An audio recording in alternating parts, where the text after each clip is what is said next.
IVM.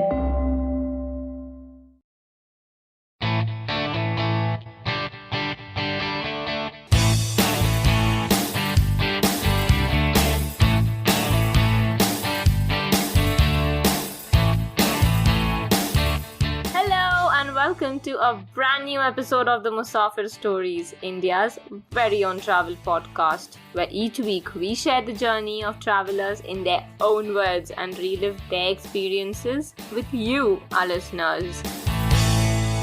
Hi guys, I'm your host Saif with my co-host Faiza, and welcome to an all-new episode of the Musafir Stories. Before we get on with today's show, a quick update about a weekend trip that we did. For those of you who are regular listeners, you'd remember that not too long ago, we did an episode, a wonderful episode with the folks at Road Trippers Club, or RTC, Vineet and Deepak. We're very happy to share that after that episode, a couple of our listeners, Vaibhav and Surabhi, came forward to take initiative and start the Bangalore chapter of RTC. This past weekend, we did our first drive as RTC Bangalore. We were a group of 9 and we did a quick day trip to Nandi Hills, which is close by. Kudos to all the road trippers who made it to this trip. Here's to many more. Cheers.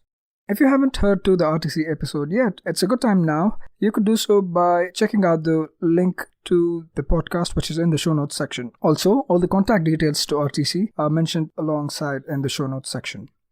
As for today's episode, imagine this. You're scouring the internet for your daily dose of news and you come across this intriguing article about a piece of land that's claimed by no country. What would you do? How would you react? Our guest today, Suyash Dixit, was faced with this exact same conundrum not too long ago. So buckle up as we find out how the story unfolded. A statutory warning, do not try this. I repeat, do not try this. Now on with today's episode. So with that introduction, I'd like to welcome His Highness Suyash Dixit, or King Suyash First, as he's known. Suyash, thank you so much for being a part of the Musafir Stories and welcome to the podcast. Hi Suyash, Thank you welcome so to much the for having me. podcast. Thank you, Thank you so Suyash. much for having me. Yeah.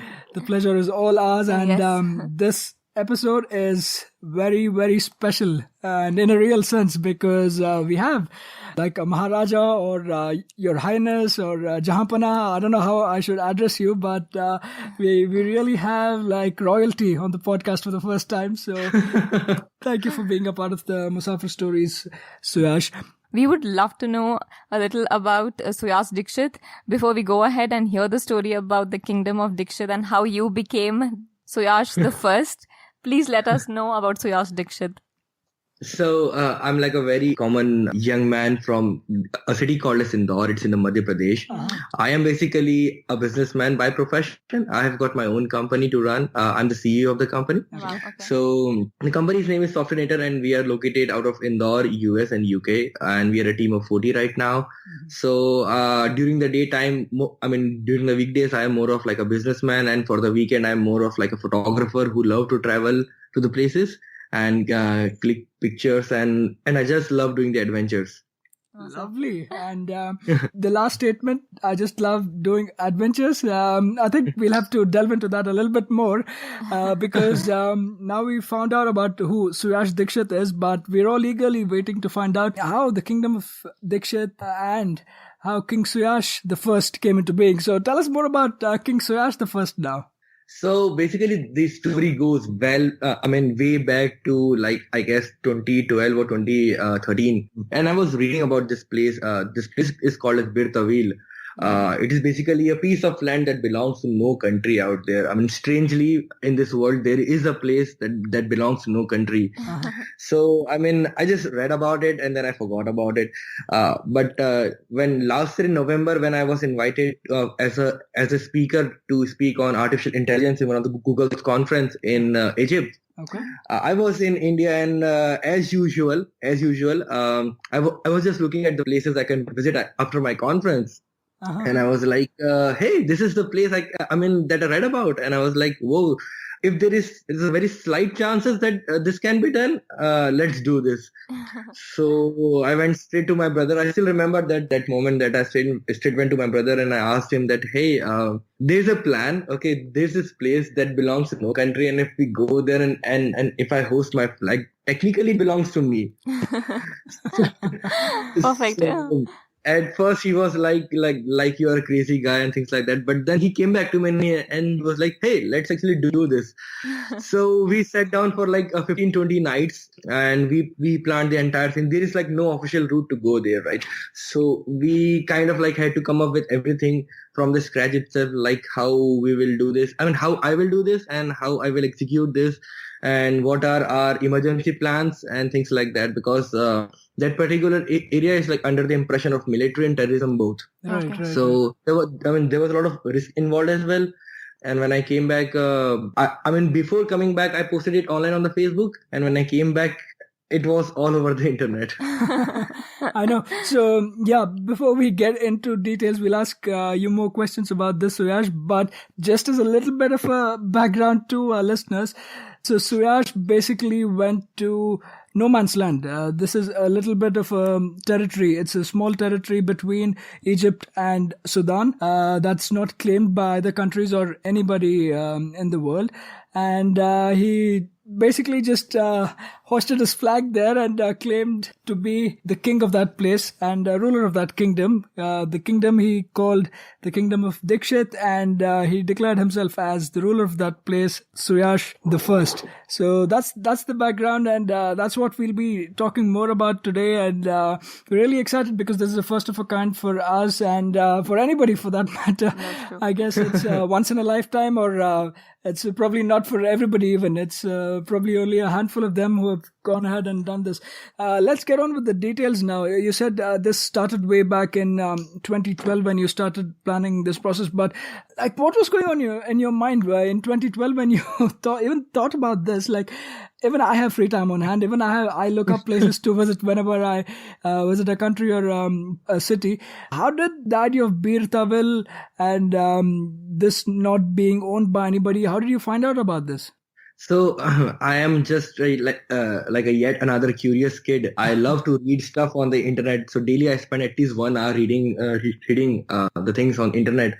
And way back then, I was reading an article and this place just came up, and I was like, oh okay, all right.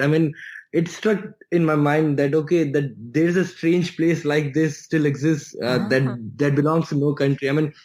The idea is very fascinating itself, that a country that belongs to no one can belongs to everyone, right? Right. But just one question out of curiosity. Why is this land unclaimed? So basically this, a little history behind this. When Britishers were living Egypt and Sudan, Right. so they had to like create a border for Egypt and Sudan. So they just drew a straight line and they called it 22nd parallel. And they said that the part above it is Egypt and the part below it is Sudan. Okay. And Egypt being a stronger country, they started simply following it. But this kind of like created a conflict in a way that resources got divided, villages got divided in half. So like half of the villages in Egypt and half of the villages in Sudan and things like this. So after like couple of years, Britishers, they drew another line and they said that, okay, this is the new border. And Sudan started following that border. So this kind of created two different conflicts. One piece of land that belonged to both the countries. The name is Halib Triangle, and then there's this piece of land that belonged to no country. The place is called as Bir Tawil, and now Kingdom of Dixit, of course. And both these countries, they want Halib Triangle because people actually live there and it is just next to the sea. Okay. But both the countries, they do not want this Bir Tawil. Politically, you can say that whoever the country gets the Halib Triangle, the other country will get Bir Tawil. Since like both the countries, they want Halib Triangle, so practically none of them, they want Bir Tawil. But then there's this Indian guy who comes in between and say that, okay, this is my land. More than perfect, yes. Yeah. We're happy as long as it's an Indian guy. We guys are happy too. Yes. So lovely. Now that we have a little bit of a background about like how you went about finding out more about this place as well as finding out the background about it. Tell us a little bit more about planning. I know you said you spoke first with your brother about this, but what was, his reaction? you did give us a little bit of a feeler about his reaction, but what were your parents, your friends thinking about this? Like, did you share this information with them? So earlier, only my brother knew this, since we had to like plan all the things. My parents did not know this. Okay. Else you would have known. I mean, he would have never. I mean, they would have never allowed me to like visit such a place, right?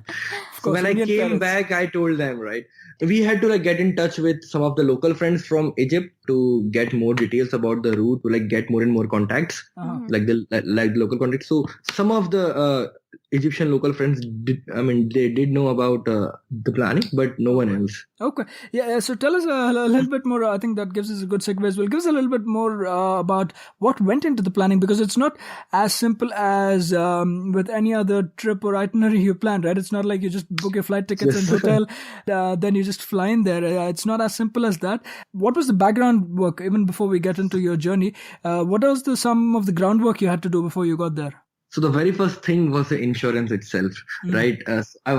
So my brother was like, dude, you need an insurance for this, okay?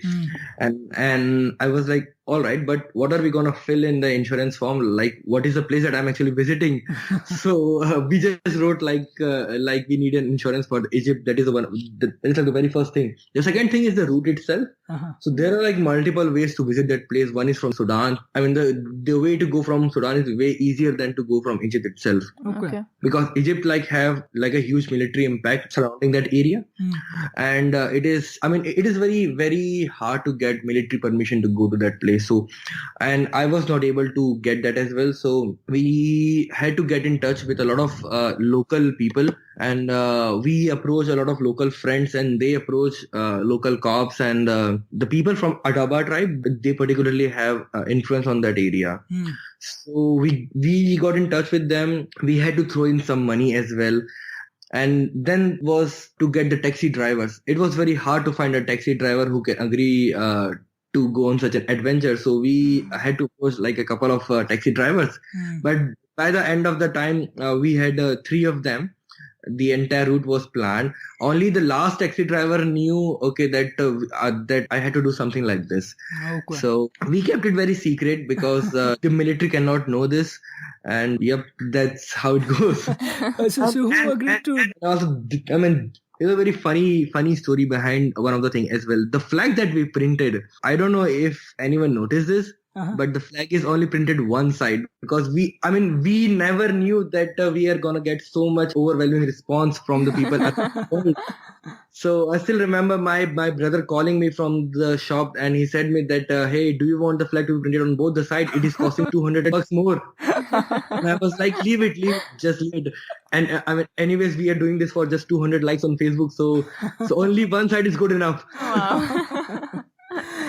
Oh my God. See the tough decisions kings have to make. You did give us a little bit of a background into who essentially were your accomplices in this, right? I mean, now your brother seems to be the biggest partner in crime, but on the ground, right, in Egypt, did you have friends there who coordinated things locally even before you got there? Yes, so I had 2 of the friends there. One of the friend is called as Isra. Okay. So Isra knew the entire plan and the agenda and the backup plan as well. So she had all the phone numbers as well, that if I do not contact her by the night, so these are the phone numbers that she had to like start calling one by one. Okay. So she knew the entire plan. She had all the emergency contacts with her, and yep.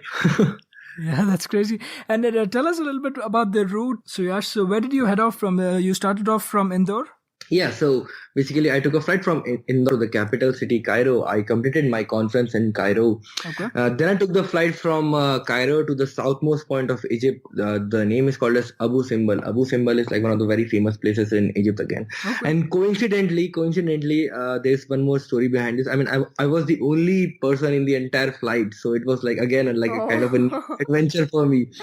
What? Really? Yes, I was the only person in the entire flight. I posted this online online as well that this trip is like full of adventures and full of surprises. Oh my God. Yeah, this sounds unreal. I mean, Yeah. I'm surprised they agreed to fly in the first place if there was only one passenger on board. Yes. I mean, everyone was laughing, like the pilot, the flight crew, and me the entire time. So I came down to the south of Egypt, Abu Simbal, and I started the journey at 4 a.m. in the morning. Okay. And then I came back again to Aswan city by the midnight itself. So the entire journey took the entire day. The day I picked was the night of full moon night. The reason behind was that the moment we turn on the headlights, it can be visible from a very long distance since it is a desert. Oh, yeah. So we picked the full moon night so that we can even drive during the evening or the night time. Okay. So that helped. And I guess that's everything that I can tell you about the route, because I'm sure it's a lot of it is most of confidential. us, yes, because people who have been there before, none of us want to reveal their route because we don't want to encourage more and more people to actually go there. And the second thing is that recently when one of my colleagues actually went to Egypt to like find out more about things, he came to know that the military have become very strict to allow people to actually go to the southeastern part of Egypt after my incident. So basically, my news. Okay, it has some far-reaching consequences, right? Yes. Yeah, but if I just had to ask you, right, in terms of, say, permits and getting around the military and everything, like, how did you work that out? Like, did you have to, like, literally take permissions from a government agency or something? So we tried getting permissions from a lot of agencies, like environmental agency of the Egypt and the military of Egypt, but it was no from everywhere. So end of the day, we were like, okay, we had to we have to somehow, you can say, bypass the military camps. We had to find out all the military camps that are there and the way that I can bypass them, like from the detour or like something like this. So the entire thing was planned. The only thing was that it took me longer than I expected because the way we planned, because the way you planned is like way different from the one that once you get on the roads. I mean, I was running approximately 2 to 3 hours late all the time. Oh. I mean, see, it is the border. Military have shooted site orders. So Oh my God. now when I came back, I realized that this is something very dangerous that I did, and I should not do something like this again. Do not try this at home or away from home or wherever. Yeah, but like as they say, like Javani ka Josh, right? So things went like that, I guess. Absolutely. So excellent. That seems like a real roller coaster of a ride. So you said you started off at 4 a.m. in the morning? Yes, that is correct. Did you change like cars from point A to point B? Like how was that? How was your journey? Like just take us through that entire day. Give us a little bit of an insight And into what was happened. going in your head rather than like, how were you feeling and what were you thinking throughout the day? Yeah. Initially, I was like very, very excited. The moment we showed off from the Abu Simbal, we were stopped by. I mean, we were stopped just after like 10 kilometers. There was like a barrier, and they said that tourists cannot travel so early in the morning. Oh. And so I had to tell them that, hey, I'm a photographer, so I have to like catch that morning sunlight from this viewpoint, and they let us go. Wow. So I mean, I was scared at that very moment itself that there is a barrier here itself. How am I gonna cross the rest of the barriers? But eventually I did. I had to like change 3 cars. Okay. The third driver actually knew the place where we are going. I had to like throw him a lot of money beforehand. Of course. And the final journey, it all started from a nearby city called as Aswan. Okay. So we drove off from Aswan. We reached the place during, you can say, 2 p.m. or something like this. Okay. I spent like 15-20 minutes there. I mean, the way basically I travel, whenever I visit a place, I sit down for like a couple of minutes. I do nothing. I do not click any pictures. I just sit down and I just look at the view. Right. Okay. So that's what I did. See, you need to understand that I never knew that I'm gonna receive so much of like overwhelming response from the internet. So it was all like me and my personal adventurous journey. So I took it just like that. Yeah. So after like spending like 15-20 minutes, we came back, but we were learning.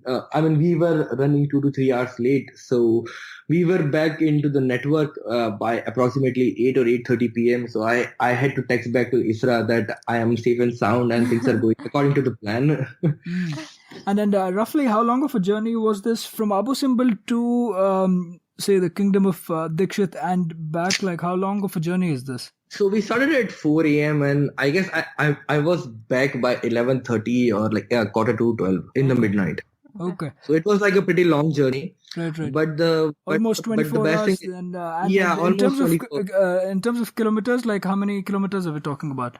So basically from Aswan itself, it was approximately, you can say 325 kilometers, something like that. Okay. So it's quite a journey and... Yeah, it is quite a journey. Yeah, mind you, this is not on like national highways or anything. You're driving through the desert. No. Yeah. Exactly. So like 60% of the part was like approximate road. And after that, it was like pure desert. So like you have to drive in the middle of desert, where the only thing that you know is your GPS and the approximate route. So you have to follow your guts. You have to believe in yourself that hey, the things can actually be possible. I mean, there was a time when I was like, okay, this cannot be done. I cannot go any further. So we had to like change the route once or twice. But end of the day, things they did go through. I still remember that day. I was like, dude, you took a lot of risk, and you should not do that again. I know, as you said, Javani ka Josh, right? You only realize about it at a later point. But now tell us a little bit more about the Kingdom of Dixit. Suyash, so how big of a territory are we talking about? How big is your kingdom? So it is approximately 800 square miles. That is roughly about 2,000 square kilometers. It is near, I mean, since you guys are from Bangalore, I would say it is like almost thrice Bangalore. So it's like quite a big place, but it is all desert, barren land, and probably illegal minings in some areas. Okay. So once you got there, you hoisted your flag, right? That is still there, or did you just do that as a symbolic thing, as laying claim to the land? So the flag is still there. I mean, we were reading about this, that how can you claim a particular piece of land? I mean, there is no way that okay, you can just go somewhere and like claim it your land. Right. So like, we had to do some research at, okay, how do you exactly claim a land? So I took the flag there. I took some of the sunflower seeds with me. So we read this, that to claim a particular piece of land, you have to like grow crops on it. Okay. So I went there. I hosted my flag. I put some sunflower seeds. I put water on them. And this is the way how I claim that, okay, this particular piece of land now belongs to me. That's right. As I said, I keep repeating myself, but all of this is very, very unreal. If somebody said this is a Bollywood movie to me, I would very happily believe that. So that's what you did. You went there, hoisted your flags, and then laid claim to that land, and you did sow some seeds as well there, right? That's how you claimed the land. Yes. I mean, that is how you do in the traditional way. Right. If you look at the traditional way, how humans used to claim their land, this is how they used to do it. Lovely. I mean, we have come far ahead of times, but some things don't change, right? You still have to go back to the good old ways of doing things. And tell us a little bit more about the kingdom now. So we know you, King Suyash First, are the ruler. So what is your position in the kingdom, and who are the others that are involved in this? So, I mean, when I came back, I declared myself that, okay, I'll be like the king of the land. So I declared myself as a King Suyash Dixit First. And since the very next day was my father's birthday, so I declared that, okay, my father is like the president of the land from now on. And my brother would be the prime minister. But when I came back, things got, I mean, more and more people, they approached me. So right now we are the team of 11 to 12 folks who are working on the idea. Okay. Things are gonna be big very soon. Okay, I also read that you are going to open this up for citizenship and nationalities as well. Is that true? So we did that as well. We created a small website where people can apply for citizenship. People can apply for the post as well. And within just 3 days, we had more than 8,000 responses on our website. More than 8,000 people filled the form for citizenship. Wow. More than 2,000 of them, they uploaded their passports. Oh my God. And we had more than 3,000 requests for the different kind of post that, hey, I want to serve you with this. Hey, I want to serve you with that. So yeah, I mean, internet took us by storm. Absolutely. And you should know by now that there's no dearth of immigrants if you want them from India, right? There's a number of Indian immigrants all around the world, and I'm sure the Kingdom of Dixit is no exception to this. And if you still have a doubt in your mind, go ask America about it. They'll tell you. Yes.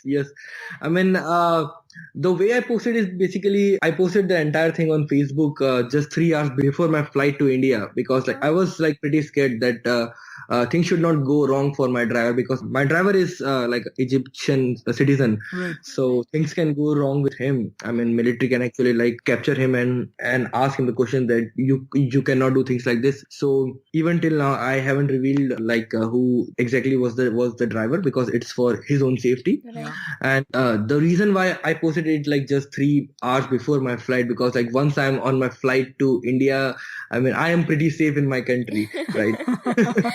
Yeah, this reminds me of Argo, right? The movie Argo. Yes, you can see that. Yeah. And when I came back, one or two media outlets, they printed the story, and then within just 24 hours, I was on every media outlet out there on the internet and on the print media as well. Within, I mean, in just 3 days, our website went down because of the traffic. Okay. After 1 week, we realized when Google posted this officially on their Facebook and on their Twitter account that top trending words on the internet are Justice League and Kingdom of Dixit. So we were the number one most searched term on the internet. So it doesn't matter how many servers you add for your website is going to go down. Oh my God, you were up there with the Justice League. Oh God. Yes. But Suyash, with great adventures like this also come a little bit of controversies as well, right? Yes. Because I did read that there was other people as well who laid claim to this piece of land. So how was that experience while or even before you started research on this, and after this became so big, right? After the Kingdom of Dixit and your voyage there, it went viral. So how was the reaction, and how did you deal with that? So there were 3 guys before me who went there. One is called as Jack. Jack is a reporter from Egypt itself. He went there, and when I came back, he congratulated me for all the things that I did. And he even said that we form a very small and strange community of 4 people who have been there. And when I was doing the research, I mean, 2 more guys have been there before. One is from Russia. His name is Dimitri, and the other guy is Heaton. He's from the USA. Okay. I read about them. I read about their claims as well, and I researched how can my claim be stronger than their claim. Okay, so that's how I came up with the sunflower story as well. That okay, I need to use the sunflower seeds to have a more stronger claim on that land.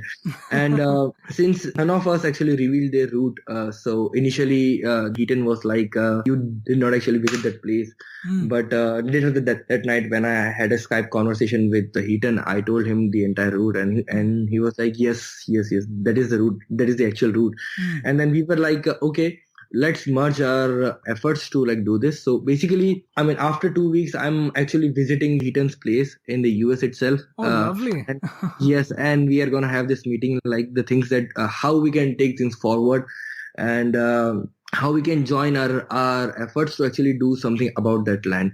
Because see, doing something this big, yes, it comes with a responsibility, and we need to acknowledge the fact that we are given an opportunity when we can do something really good about this. Okay, I mean, there are real world problems out there that we can solve with this thing.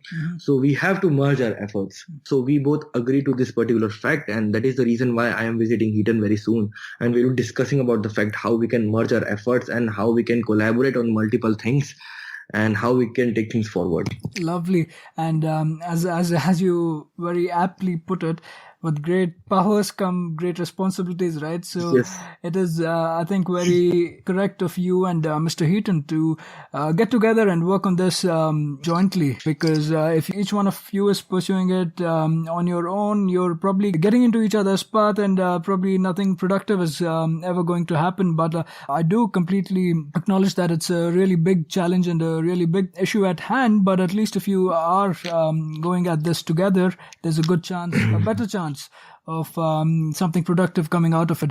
But if I may ask, what are the plans? What are your next plans? You and Mr. Heaton, what are you looking at doing with this? There are multiple projects that we want to do here, but the very first thing to do is actually get the electricity and the water, like the two basic resources there. So there are like a bunch of folks who have contacted me. I mean, these guys are like the big industries who are into pipelining business, and they said that, hey, we can actually draw like a new pipeline for you from the Red Sea or the Lake Nasi to you guys. And also some of the big solar farm companies, they have approached me that hey, we can build like a solar farm for you guys. We are already in touch with like nearby villages out there for the permanent population kind of a thing, because to declare a country, you basically need to fulfill 5 of the things. The very first thing is that you need to have a permanent population there. Right. So my team is like already in touch with nearby villages that, hey, you can shift your tents from your place to this particular piece of area, and we can give you better standard of living and better jobs out here, because we have projects coming up very soon.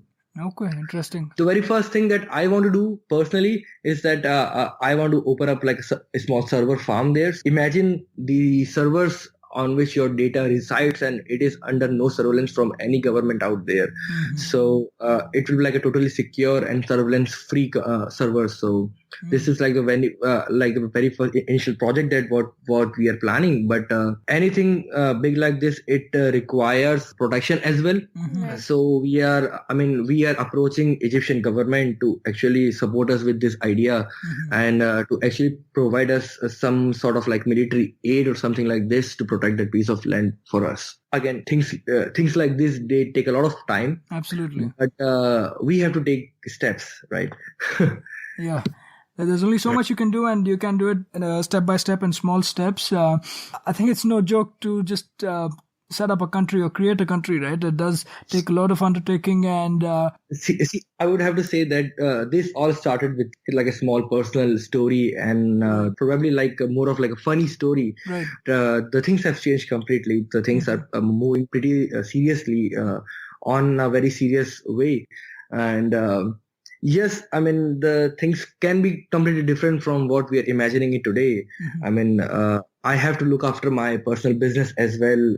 I mean, soon I'm going to be married. My fiance is like very skeptical about the things as well. But again, things are going to be like really big.